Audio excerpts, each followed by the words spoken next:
El Philippine Institute of Volcanology and Seismology of PHIVOLCS ya registra con un 4.3 magnitude temblor alas 11:44 anoche.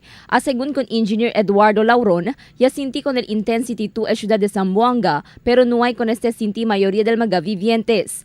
Por causa na hondura del temblor, iya ocurri adentro de cuantos minuto lang. Napakahina. The felt intensity for Zamboanga City was about intensity 2. Ganun din sa Basilan, Isabela City, nakaramdam din sila na level of intensity 2.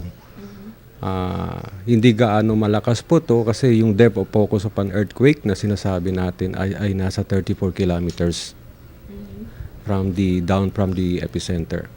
Tali di epicentro cerca na Sulu Trench, pero siendo tali lang na 4.3 el magnitude de no hay resulta na un tsunami. No hay según registra destrozo en temblor y no hay también problema na di maga aftershocks. Según con Engineer Lauron, puede lang causa un tsunami en tal caso ya llega na 6.5 magnitude el temblor. Okay, to generate tsunami, it should be a vertical displacement of the ground with a great rupture length. Kailangan mahaba yung rupture length in vertical displacement, at least mga 6.5 magnitude with a depth of focus less than 30 kilometers. There's a possibility, kung ganito mangyari, there's a possibility magkaka-tsunami.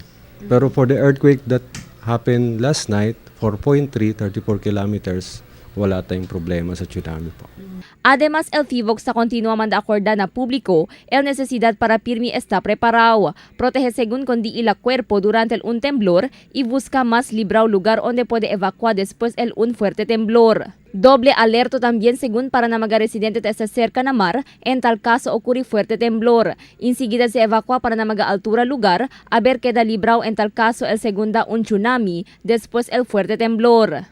Crystal Almonía, Dateline Zamboanga.